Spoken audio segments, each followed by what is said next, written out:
Quando olhamos uma temporada da NBA, normalmente percebemos duas coisas. Primeiro, os times no topo, que são aquelas equipes que têm a possibilidade de disputar um título, normalmente porque eles possuem estrelas e bons jogadores de apoio para levá-los bem adiante em suas conferências. No outro, temos os times lá embaixo, as equipes que não têm nenhuma pretensão na temporada além de perder, esvaziar sua folha salarial e conseguir jovens talentos para desenvolver no futuro. Porém, existem as equipes que estão no meio disso tudo. São times que não são bons o suficiente para disputar o topo, nem ruins para brigar por escolhas altas na loteria. Normalmente, essas equipes estão atreladas a altos contratos que dificultam muito a contratação de outras estrelas e também não têm talento ou apoio suficiente para ir mais longe. E no vídeo de hoje, veremos 5 equipes da temporada atual que se encontram nessa situação. Número 5. Washington Wizards. Em uma temporada em que a maioria dos times fizeram várias mudanças, o time do Wizards foi um dos que menos mudou, mas talvez essa equipe já tenha chegado ao seu limite. A melhor chance que eles tiveram provavelmente foi na série na outra temporada contra o Boston Celtics, nas semifinais de conferência, onde a série foi até o jogo 7, porém essa temporada foi bem mais decepcionante.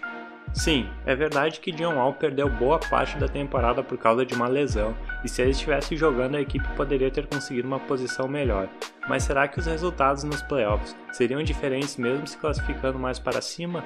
Não, e em alguns momentos a equipe jogou de forma mais coletiva quando o armador estava fora, do que quando ele se encontrava, o que fez com que o pivô da equipe Marcin Gortat postasse em uma rede social a frase que dizia "Boa vitória do time", e Wall, pelo jeito, não gostou, considerando que ele estava fora, fazendo com que os dois se encontrassem mais tarde para conversar sobre isso. Além disso, o próprio pivô já começou a falar de aposentadoria e como ele gostaria de jogar pelo Magic, seu primeiro time, no final de sua carreira. Outro ponto que realmente dificulta muito a contratação de outra estrela é o contrato de Otto Porter. Atualmente, o jogador é o mais bem pago de toda a equipe depois de assinar um contrato de 206 milhões por 4 anos. Sua produção não é ruim com 14 pontos de média, mas ele tem um contrato de franchise player, sendo a terceira opção apenas na equipe. Até Bradley Beal, que foi um dos poucos pontos positivos da equipe nessa temporada, recebe menos que ele, mesmo com seus 22 pontos por jogo, além de carregar o time. Por fim, John Wall várias vezes fez comentários públicos, o que não deve ter feito muito bem para a química da equipe. Talvez seja a hora dos dirigentes reverem os seus jogadores, talvez seja a hora de Wall mudar seu pensamento, e a menos que alguém como Kevin Durant chegar no time, a situação continuará igual, mas os altos contratos que eles possuem não fazem a situação ficar mais fácil. Número 4. Los Angeles Clippers. Enquanto o Wizards quase não mudou nada, o Clippers foi um dos times que mais mudou seus jogadores. Antes da temporada, a estrela Chris Paul foi trocada a pedido do próprio jogador, e mais tarde, Blake Griffin também foi embora, e antes do fim da janela de trocas, DeAndre Jordan é um dos nomes mais citados, porém ele continuou na equipe. A temporada deles foi normal como qualquer outra, onde o time sofreu com várias lesões e pela primeira vez depois de muito tempo, eles não chegaram nem aos playoffs. O técnico Doc Rivers não é muito fã da estratégia de reconstrução e provavelmente não vai querer que a equipe continue nessa situação, mas mudá-la não vai ser fácil. Eles têm bons jogadores como Tobias Harris e Lou Williams, mas não tem nenhuma estrela fora de série. Além disso, Jordan e Gallinari combinam para 42 milhões em salários, e Avery Bradley vai ser agente livre e muitos especulam que o atleta quer um contrato alto desde seus tempos no Celtics, e se algum time estiver disposto a pagar, vai ser bem difícil para o Clippers segurar ele, a menos que eles paguem. Doc Rivers, que foi muito criticado como treinador, fez um trabalho bom nessa temporada e mudou a opinião de muita gente, mas acho que o problema não era ele como treinador, mas sim como gerente. Porém, agora que ele deixou de ser o GM da equipe, vamos ver qual vai ser o rumo deles. A verdade é que não vai ser fácil para eles atraírem jogadores na agência livre, mesmo estando em Los Angeles, considerando que o time não tem mais nenhum superstar. Mas se eles continuarem com essa equipe, eles vão ficar no mesmo lugar que estão hoje, no meio da tabela. Número 3. Portland Trail Blazers. Ver uma equipe que terminou em terceiro lugar no Oeste nessa lista é meio estranho, mas a situação do Portland é meio parecida com a do Wizards. Eles têm o talento dividido entre Damian Lillard e CJ McCollum, que montam uma das melhores duplas da NBA e justificam seus salários. Agora, os problemas com o cap da equipe estão em jogadores de apoio. Evan Turner tem um salário de 17 milhões, sendo um dos atletas com um dos piores plus-minus da liga. Maurice Harkless recebe 10 milhões, sendo o quarto mais bem pago, mesmo sendo apenas a sétima opção ofensiva do time, e Myles Leonard possui 9 milhões para receber, mesmo jogando apenas 7 minutos por jogo. O pior é que todos esses jogadores citados ainda têm mais 2 anos de contrato para receber. Mas como que isso foi acontecer? Bom, se lembra daquela temporada em que o cap aumentou e um monte de times começou a pagar absurdos por jogadores que não valiam? Então, o Portland foi um desses times que afundou seu cap nesses atletas para conseguir trazê-los ou mantê-los.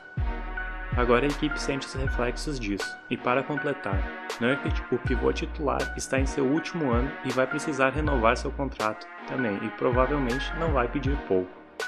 Ok, mas a equipe não acabou em terceiro lugar? Sim, porém nos playoffs eles foram completamente destruídos pelo Pelicans, perdendo por 4-0 mesmo com a falta de DeMarcus Cousins, e quando você perde tão feio assim, algo tem que mudar, porém essa tarefa não é fácil. Portland não é um mercado grande, então atrair jogadores na agência livre não é nada fácil, e trazer estrelas requer espaço na folha salarial, algo que a equipe não possui. Trocar esses atletas também não será nada fácil, porque a maioria das equipes não vai aceitar esses contratos facilmente. De qualquer forma, algo tem que acontecer, porque não adianta em nada ser uma das melhores equipes da temporada regular e cair no primeiro round por 4-0 para uma equipe que foi pior e não possui um dos seus melhores atletas. Os dirigentes da equipe têm que resolver o problema que eles mesmos criaram ao dar contratos enormes para certos nomes que não mereciam, complicando a situação.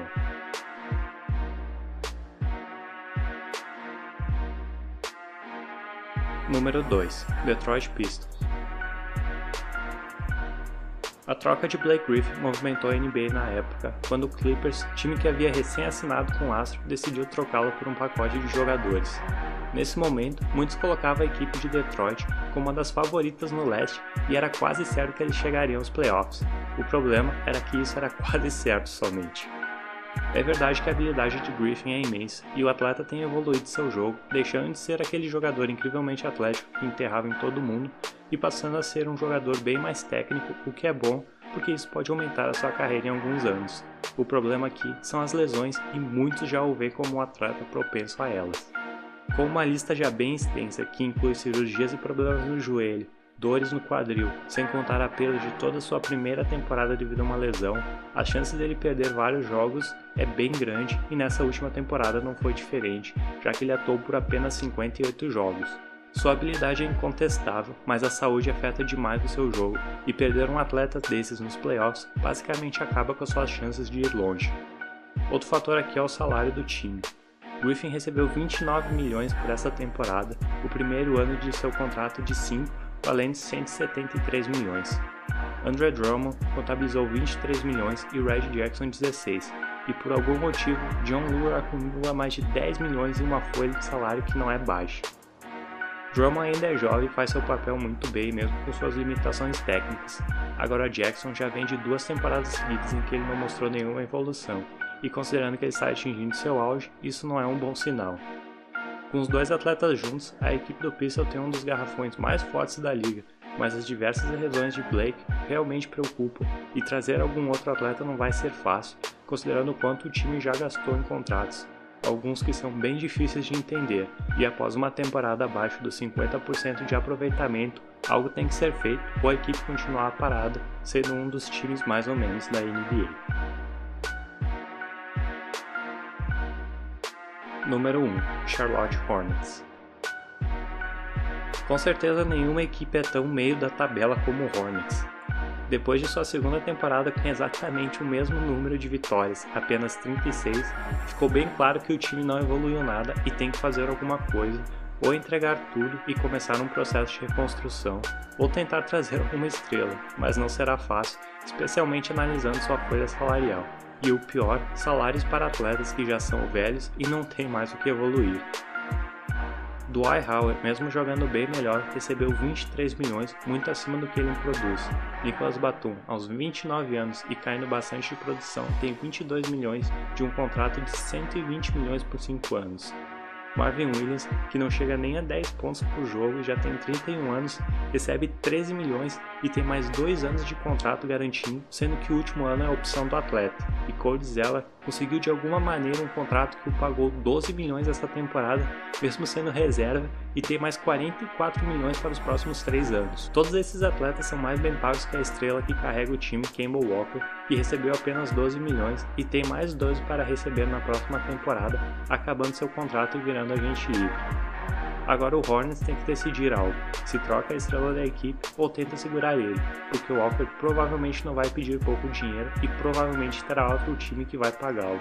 Porém, os contratos altíssimos para os veteranos e atletas que não são bons complicaram bastante a situação de uma equipe que tem a habilidade de ganhar alguns jogos em grande parte por causa de Walker, mas não tem força o suficiente para chegar aos playoffs, colocando eles no meio da tabela. E a sua situação salarial realmente limita em muitas opções para trazer outros atletas, principalmente estrelas. Todos esses times estão em uma situação complicada, considerando que eles não têm muito espaço na folha salarial para contratar grandes nomes na agência livre e também não têm uma equipe ou talento suficiente para competir no topo. Mas por que eles simplesmente não perdem então para conseguir escolhas? Bom, como eu falei em outro vídeo, ser um dos piores times da liga custa bem caro e provavelmente os donos dessas equipes não se importam em ser um time mais ou menos, porque mesmo assim eles ainda conseguem ganhar mais dinheiro do que os últimos lugares. Mas as péssimas decisões, principalmente referentes a contratos, limitaram muito a habilidade dessas equipes em montar times mais competitivos. Obrigado e até a próxima.